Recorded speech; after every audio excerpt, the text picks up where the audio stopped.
कि हम गोस्वामी हैं। गोस्वामी सभी जातियों के कल्याण को ध्यान में रखते हुए कार्य करने वाले समूह का नाम है। मेरा टिकट मांगने का ध्येय लम्भुआ को विकास की चरम पर पहुंचाने के लिए, चूंकि लम्भुआ कोई सामान्य विधानसभा नहीं, लम्भुआ वह विधानसभा है जहां पर प्रभु श्री राम ने आकर अपने पाप धुले थे। यह इतना पवित्र स्थल है जो ब्रह्म हत्या के पाप को धोने के लिए पर्याप्त।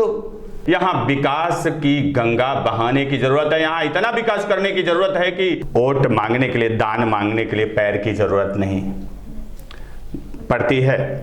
दान तो अब श्रेष्ठ को ही किया जाता है। गोस्वामी तो भिक्षाटन करता है। वोट का दान मुझे चाहिए, मुझे वोट छीनना नहीं है।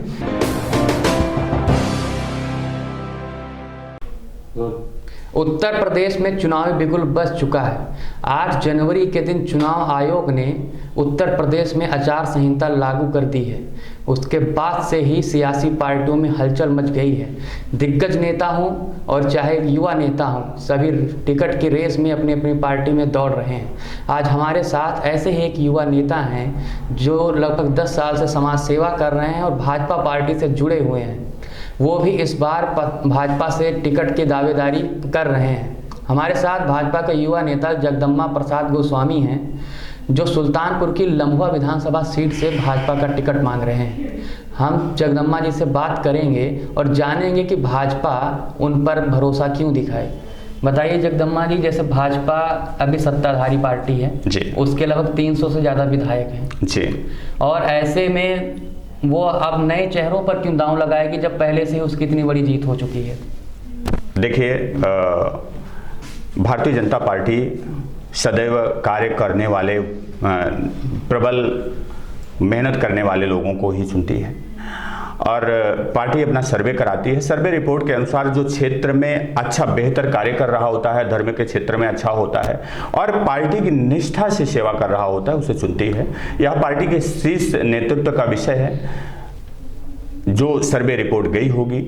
और यदि भारतीय जनता पार्टी मुझे चुनेगी तो बहुत बहुत धन्यवाद पार्टी को, क्योंकि यह शीर्ष नेतृत्व का विषय है। क्यों चुनती है, किस लिए चुनती है? जो अच्छा कार्य करता है उसको चुनने का काम भारतीय जनता पार्टी करती है, मुझे यह विश्वास है। आपको क्या लगता है कि भाजपा विधायक ने, आपके यहाँ से भाजपा विधायक रहे देवमणि दीजिए, उन्होंने अच्छा काम नहीं किया जिसके चलते आपको टिकट दिया जाएगा? देखिए, भारतीय जनता पार्टी की जो योजनाएं हैं, जो कार्य हैं, वह बहुत बेहतर हैं और निश्चय ही भारतीय जनता पार्टी का जो कार्य है वो हमारे क्षेत्र में दिख रहा है। रही बात मान्य जी की, तो उनका जो आकलन है, उनका जो सर्वे है, वो पार्टी का स्वयं का विषय है। वह पार्टी जांच करा रही है। यदि उनके कार्य में कोई कमी अधिकता होगी, वह पार्टी नेतृत्व निर्णय करेगा। हमारा कार्य है संगठन की सेवा करना। हम लोग संगठन की सेवा। उत्तर प्रदेश में चाहे भाजपा हो, चाहे सपा हो, चाहे बसपा हो, जब वो टिकट देती है तो जाति को पैमाना मानती है कि किस विधानसभा में किस जाति का फैक्टर है, सामने कैंडिडेट किस जाति का है। आपकी विधानसभा में आप जैसे गोस्वामी हैं, आपके यहाँ से जो विधायक हैं ब्राह्मण हैं, भाजपा के विधायक, किसकी जनसंख्या ज़्यादा है आपके विधानसभा में? देखिए, जैसा कि आपने बहुत अच्छा प्रश्न किया कि हम गोस्वामी हैं। देखिए, गोस्वामी जो होते हैं वह किसी जाति के नहीं है। गोस्वामी सभी जातियों के कल्याण को ध्यान में रखते हुए कार्य करने वाले समूह का नाम है। आप पार्टी में, जैसे आपने बताया कि 10 साल से हैं पार्टी में, आप पार्टी में, मैं आज जानना चाहूँगा, हमारे दर्शक भी जानना चाहेंगे कि आप विधायकी का टिकट मांग रहे हैं। आप पार्टी में किन किन महत्वपूर्ण पदों पर रहे हैं? आपने ऐसा क्या काम किया है कि भाजपा योगी जी और स्वतंत्र देव जी आप पर विश्वास जताएं? देखिए, जगदम्बा गोस्वामी ने सर्वप्रथम मंडल महामंत्री और मंडल अध्यक्ष के पद का निर्वाह किया है और भारतीय जनता पार्टी का कोई भी ऐसा कार्यक्रम नहीं हुआ है जिसमें जगदम्बा गोस्वामी की उपस्थिति ना रही हो और बढ़ चढ़ के नहीं रही हो। मैं जिले का कार्यकर्ता नहीं रहा हूं, लेकिन जिले का कोई ऐसा पेपर नहीं रहा है जो जगदम्बा गोस्वामी का नाम नहीं लिखा है।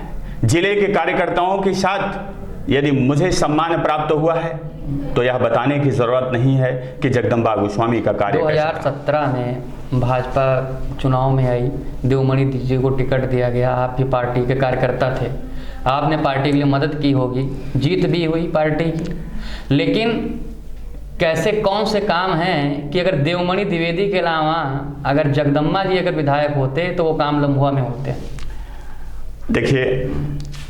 देखिए कहीं ना कहीं कमी है, तभी आप टिकट मांग रहे हैं, या तो आपका निजी आपका कैरियर बनाना है इसलिए मांग रहे हैं। देखिए, मेरा टिकट मांगने का ध्येय लम्भुआ को विकास की चरम पर पहुंचाने के लिए माननीय चीफ मिनिस्टर महोदय को, माननीय योगी आदित्यनाथ जी को निवेदन करने का है। मेरा यह उद्देश्य नहीं है कि मेरे यहाँ काम कम हुए, जैसे लोग करते हैं, विकास उस क्रम से ज्यादा हुआ है, लेकिन मेरा उद्देश्य है विकास जितना होना चाहिए। चूंकि लम्भुआ कोई सामान्य विधानसभा नहीं है, लम्भुआ वह विधानसभा है जहां पर प्रभु श्री राम ने आकर अपने पाप धुले थे। यह इतना पवित्र स्थल है जो ब्रह्म हत्या के पाप को धोने के लिए पर्याप्त पुण्य सजोने की क्षमता रखता है। ऐसे पवित्र स्थल को विकास की एक बराबर धारा में विकास करने से इतर विकास करने की जरूरत है। यहां अधिक विकास की जरूरत है, यहां विकास की गंगा बहाने की जरूरत है, यहां इतना विकास करने की जरूरत है कि लम्भुआ को उदाहरण दे। जिस प्रकार मैं आज उदाहरण दे रहा हूं कि लम्भुआ ऐसी पवित्र भूमि है जो भगवान श्री राम के पाप, ब्रह्म हत्या के पाप को धो देने की क्षमता रखती है। अगर प्रभु श्री राम चाहते तो अयोध्या में बह रही मां सरयू के आंचल में स्नान करके अपना ब्रह्म हत्या का पाप धो लेते, और उसी को आज हम धोपाप समझते। लेकिन प्रभु श्री राम ने मेरी इस लम्भुआ विधानसभा की धरा को महत्व देते हुए मेरी आदि गंगा मां गोमती के आंचल में स्नान करने का कार्य किया, स्नान करके इसे महत्व देने का काम किया है। तो इतनी पवित्र धारा को इतना विकास की जरूरत है कि इसका दीपक, जब विकास का दीपक जले तो पूरे विधान मंडल में प्रकाश फैल जाए, लोग कहें कि देखो यह विकास का मॉडल है, लम्भुआ विकास का मॉडल है। और जगदम्बा गोसाई इतना विकास करना चाहता है कि लोग कहें कि लम्भुआ विकास मॉडल के रूप में जानी जाए, और लोग कहें कि देखिए अगर विकास देखना हो तो लम्भुआ विधानसभा जगदम्बा गोस्वामी। अगर आपको टिकट नहीं मिलता है, अगर भाजपा आप पर विश्वास नहीं जताती है, और ब्राह्मण पॉलिटिक्स जो इस समय उत्तर प्रदेश के चरम पर है, उसको ध्यान में रखते हुए एक बार फिर से आपके जो मौजूदा विधायक हैं देवमणि द्विवेदी, उन्हीं पर विश्वास जताती है, तब उस स्थिति में आप क्या करेंगे?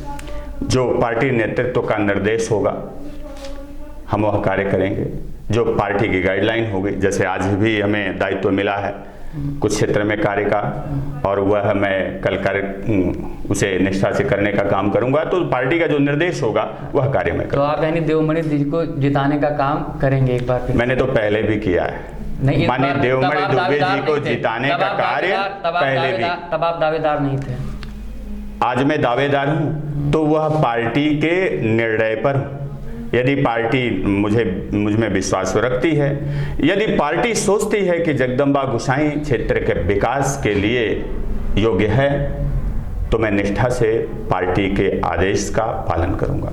जैसे माना जाता है कि गोसाई समाज को जब से कोई भी पूजा पाठ जब तक संपन्न नहीं होता, जब तक गोसाई समाज को कोई सीधा या प्रसाद अगर वो जब तक ग्रहण ना करें, ऐसे में जैसे आप जब वोट मांगेंगे पूरे समाज में, आपने कहा सारा समाज आपका है, तो कैसे वोट मांगेंगे? एक चंद उसकी तरह कि आप एक वोट दीजिए, किस हिसाब से आपका वोटिंग मांग प्लानिंग क्या होगी? वास्तव में गोस्वामी तो भिक्षाटन करता है, वोट का दान मुझे चाहिए, मुझे वोट छीनना नहीं है, वोट का समीकरण नहीं बनाना, वोट का ग्राफ नहीं बनाना है। पूरी विधानसभा से प्रत्येक व्यक्ति जिसके दरवाजे पर गोसाई जाएगा, गोसाई को कोई खाली लौटाने वाला नहीं है, ये कम से कम एक वोट का दान तो अवश्य करेगा। मेरी 1.25 लाख की जनता मुझे एक एक वोट का दान करने का कार्य करेगी। और विधानसभा ही नहीं, कहीं भी आप पूछ लेंगे, गोसाई को कोई खाली लौटाता नहीं है। दूसरी चीज, जगदम्बा गोसाई ने इतना काम किया है, प्रत्येक वर्ष 10 नल लगवाने का काम, बहन बेटियों के शादी में यथासंभव सहयोग का काम, विवाह ही नहीं 13वीं में भी आप क्षेत्र में जाएंगे तो पता चलेगा, 13वीं में भी जगदम्बा गोसाई से लोग दान संभव यथासंभव सहयोग वो करते हैं। दूसरी बात, जैसे लोग गोसाई से पाँव नहीं पकड़वाते हैं, और आप कहते हैं अगर किसी के दरवाजे पर जाऊंगा तो देगा ही, तो अब क्या करेंगे? वहाँ पे सियासी पैर पकड़ना शुरू रखेंगे? नहीं, लोग गोसाई से पैर नहीं पकड़वाते हैं। सही आपने कहा, सही आपका वो है। गोस्वामी को लोग सम्मान करते हैं, और वास्तव में हमारे क्षेत्र में लोग हमें सम्मान करते हैं, और निश्चय ही वोट मांगने के लिए, दान मांगने के लिए पैर की जरूरत नहीं पड़ती है।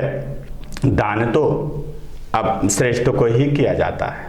जैसे इस समय गाना चल रहा है, जो राम को लाए हैं हम उनको लाएंगे, और आपने योगी जी को खुद राम बता दिया है, तो क्या फिर से एक बार 2022 में राम राज की स्थापना होने जा रही है? मैंने आदरणीय योगी आदित्यनाथ जी को राम स्वरूप कहा है, राम की छाया स्वरूप कहा है। राम प्रभु को मैंने माननीय योगी आदित्यनाथ जी का उनकी छाया, और आपने एक बहुत सही बात कही है कि राम राज्य की स्थापना होने नहीं जा रही है, राम राज्य की स्थापना पिछले 5 वर्षों से है। राम राज्य के बारे में आप क्या समझते हैं? राम राज्य कैसा होना चाहिए? जो 2014 से बात चले राम राज्य जा रहा है, राम राज्य को क्या समझते हैं आप? उसमें ऐसी क्या चीजें होती है, जनता को क्या मिलती है कि परिकल्पना होती है राम राज्य आएगा? सही, बहुत सही सवाल आपने किया कि राम राज्य के उदाहरण तो लोग देते हैं, लेकिन राम राज्य क्या है, मैं आपको अपने अनुभव के अनुसार बताना चाहूंगा। त्याग के बारे में आपने सुना होगा। जो त्यागी पुरुष होता है, राम क्या थे? त्यागी थे। उन्होंने वचन का पालन करने के लिए, धर्म का पालन करने के लिए राज्य को भी त्याग, वह त्याग हमारे माननीय आदरणीय योगी आदित्यनाथ जी में। दूसरा, धर्म की स्थापना, धर्म को स्थापित करने के लिए आदरणीय योगी आदित्यनाथ जी ने, जैसे आपने कहा कि जो राम को लाए हैं हम उनको लाएंगे, ये गाना चल रहा है ना, निश्चय ही राम को लाने, गाना सुन योगी जी बहुत गदगद हो जाते हैं। नहीं, आप कोई जारी रखिए। मैंने कोई भी अपने प्रभु के नाम को सुनकर राम ऐसा शब्द ही है। नहीं तो ऐसा तो है नहीं अब गोली चलाने वाले, ऐसा तो है नहीं कि भाजपा राम को लेकर आई, सुप्रीम कोर्ट का तो फैसला आया है। राम तो स्वयं से स्थापित हैं, लाने का अर्थ उनको स्थापित करने से, उनको विश्व में स्थापित करने, राम सर्वत्र हैं। राम को लाने का अर्थ राम मंदिर स्थापित, राम की भूमि को सुरक्षित करने से है। हाँ, तकलीफ होती है उन लोगों को जिन्होंने राम के प्रेमियों पर, भगवान प्रभु श्री राम के भक्तों पर गोली चलवाने वालों को तकलीफ जरूर होती है। बाकी बात रही गदगद होने की आदरणीय योगी आदित्यनाथ की, तो केवल माननीय आदरणीय योगी आदित्यनाथ ही नहीं, पूरा विश्व गदगद हो जाता है। राम ऐसा नाम ही है। नहीं, आपको क्या लगता है जो राम मंदिर का निर्माण हो रहा है ये भाजपा करवा रही है? ये भाजपा का फैसला है जो राम मंदिर निर्माण हो रहा है? मैं फैसले की बात तो नहीं करता हूं, चूंकि जब न्यायालय हो, जब जो निर्णय न्यायालय और देवालय से आते हैं तो उस पे हम लोगों का कोई विषय नहीं रह जाता, लेकिन बनवाने पर तो बनवाने की बात तो मैं करता हूं। नहीं तो क्योंकि राम मंदिर का निर्माण तो भाजपा ही करा सकती थी, करा रही है। नहीं, बहुत सारे मंदिरों का निर्माण कई पार्टियों ने कराए हैं। अयोध्या में ही तमाम जो सत्संग स्थल बनवाए समाजवादी पार्टी ने आपके बनाए हैं। ऐसे में अगर फैसला समाजवादी पार्टी की बात, जहां तक मैं समाजवादी, अगर दूसरी पार्टी की सरकार रहते आता तो वो भी मंदिर निर्माण करो, तो मंदिर निर्माण तो ट्रस्ट करवा रहा है ना। केवल सरकार होने के नाते इनकी जिम्मेदारी है। 70 सालों से रुका हुआ काम जो भारतीय जनता पार्टी की सरकार करा रही है, और आप उनकी बात करते हैं कि जो कह रहे थे कि राम मंदिर का फैसला आएगा तो खून की नदियां बहेंगी, आप उनकी बात करते हैं कि वो मंदिर का निर्माण कराएंगे। मंदिर का निर्माण नहीं हो तो वहां कुछ और बनाने के लिए कह रहे थे। तमाम टिप्पणियां उनकी बात करते हैं जो अस्पताल बनाने की बात कर रहे थे, वो आप उनकी बात करते हैं जो हमारे धर्म को हमेशा दबाने का काम करते हैं। हम उनकी घोर निंदा करते हैं जो राम के भक्तों पर गोलियां चलाने वाले हैं, जो हमारे धर्म को पर टिप्पणी करने वाले हैं। मैं उनकी घोर निंदा करता हूं, और यह निश्चय है हमारी जनता निर्णय कर चुकी है। जैसे आपने कहा जो राम को लाए हैं हम उनको लाएंगे, तो राम को स्थापित करने का काम भारतीय जनता पार्टी की सरकार ने किया है। और राम को लाने का काम तो कोई शताब्दी ने किया है सर। 1900 आखिर ताला किसने तुड़वाया था, किस सरकार ने तुड़वाया था, कौन प्रधानमंत्री थे उस समय? बात ताला तुड़वाने और भारतीय जनता पार्टी की सरकार थी, और भारतीय जनता पार्टी की था, कांग्रेस सरकार थी। ताला खुलवाने का काम भारतीय जनता पार्टी की सरकार ने किया था और इस्तीफा भी दिया था। आप उसकी जिम्मेदारी भी लिया था। एकदम आप गलत जानकारी है आपकी। मैं आपको सही कर दूं कि राजीव गांधी जी के देश पे तोड़ा गया था, कांग्रेस सरकार थी केंद्र में। हाँ, जब वहां पे कांड हुआ बाबरी मस्जिद का, उस समय कल्याण सिंह जी सीएम थे, उन्होंने जिम्मेदारी भी लिया था। उन्होंने जिम्मेदारी भी लिया था।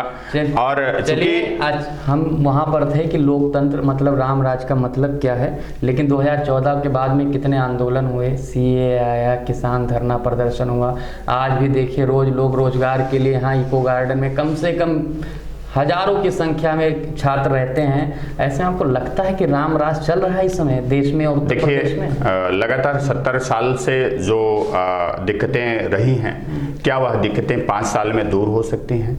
लगातार भारतीय जनता पार्टी की सरकार, चाहे वो रोजगार का क्षेत्र हो, चाहे वो विकास का क्षेत्र हो, चाहे वो धर्म का क्षेत्र हो, निरंतर हर क्षेत्र में काम कर रही है। बिल्कुल। लेकिन एक साथ आपका बात मैं समझ, इतनी बड़ी आबादी को एक साथ सभी को प्लेसमेंट नहीं दिया जा सकता है। निरंतर प्रयास किया जा रहा है और निरंतर उनको रोजगार देने का भी काम किया जा रहा है। जितना अधिक रोजगार भारतीय जनता पार्टी की सरकार ने दिया है, शायद किसी ने नहीं दिया। ये तो रही जायज बात। तो 2014 से पहले माननीय जो हमारे प्रधानमंत्री नरेंद्र मोदी जी हैं, वो सिर्फ 60 महीने मांगते थे कि 60 महीने में हम 60 साल या 70 साल की बराबरी का काम करके दिखाएंगे। तो क्या उनकी प्लानिंग में गड़बड़ी थी? नहीं, किया गया नहीं। 2 करोड़ रोजगार का किया है। 2 करोड़ रोजगार आपने कहा सबको रोजगार नहीं दिया जाता है, इतनी बड़ी आबादी है तो 2 करोड़ का जो उन्होंने पैमाना सेट किया था, क्या ऐसे ही मुंह से बोल दिया था? देखिए, आप सब कोई प्लान नहीं था। रोजगार का मतलब आप सरकारी नौकरी समझते हैं क्या रोजगार का अर्थ सरकारी सर्विस है? यदि आप रोजगार का मतलब केवल सरकारी सर्विस समझते हो तो मैं आपको बता देना चाहता हूं कि रोजगार सरकारी सर्विस नहीं होता। रोजगार का मतलब स्वावलंबी बनाना होता है। और माननीय योगी आदित्यनाथ जी की सरकार ने, माननीय मोदी जी की सरकार ने निरंतर रोजगार देने का, रोजगार के अवसर पैदा करने का, उत्तर प्रदेश में कमिट करने का काम किया है। लगातार चीजें स्थापित हो रही हैं और सब स्वावलंबी भी हो रहे हैं। महिलाओं से लेकर युवा तक सबको रोजगार के अवसर प्रदान किए गए हैं। आप जो कह रहे हैं प्लान में और विज्ञापन में दिख रहा है, लेकिन बेरोजगारी का स्तर, मैं जो आपने कहा रोजगार सरकारी नौकरी नहीं होती, मैं भी इससे इत्तेफाक मैं भी ये समझता हूँ। लेकिन जिस तरीके से बेरोजगारी का बढ़ रहा है आंकड़ा, ये किसी से छिपा नहीं ना आपसे छिपा है। तो आपका कहना है कि कांग्रेस सरकार जब सपा सरकार थी तो सब रोजगार था और आज रोजगार खत्म हो गया, आप ये कहना चाहते हैं? वो लोग रोजगार नहीं दे पाए, तभी तो भाजपा के प्रचंड बहुमत से 2 बार सरकार बनी। तो इसीलिए तो हमने उससे ज्यादा रोजगार के अवसर प्रदान किए और हम दे भी रहे हैं। अब आप ये चाहते हैं कि सभी को एक साथ रोजगार दे दिया जाए, तो ऐसा संभव नहीं। अब हम थोड़ा सा रोजगार स्वयं करना पड़ेगा।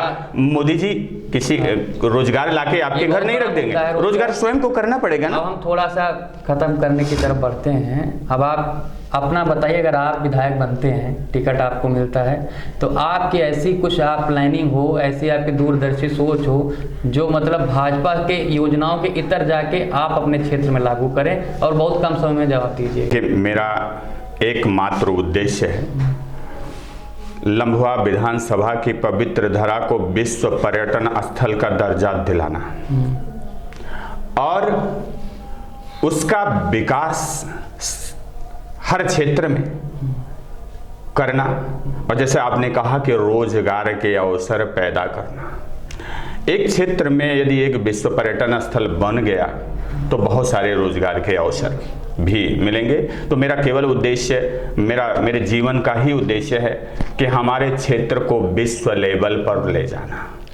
इसीलिए मैं चुनाव लड़ रहा हूँ। ये थे जगदम्बा गोस्वामी जी, जो सुल्तानपुर जिले की लम्हुआ सीट से भाजपा टिकट के दावेदार हैं, युवा हैं, कर्मठ नेता हैं भाजपा के, काफ़ी दिनों से मेहनत कर रहे हैं और इनका कहना है कि मैं ज़्यादातर समाज में सक्रिय रहता हूं, लोगों के सुख दुख में, और इसलिए पार्टी इन पर विश्वास जता सकती है। ये अपने इलाके में इनके जो धोपाव पड़ता है उसे विश्व पर्यटन स्थल घोषित बनाने के मिशन में लगे हुए हैं। कैमरामैन पवन विश्वकर्मा के साथ मैं रमन मिश्रा, NDTV भारत, लखनऊ। देश दुनिया की ताज़ा तरीन खबरों से रूबरू होने के लिए सब्सक्राइब कीजिए आपका अपना चैनल NDTV भारत।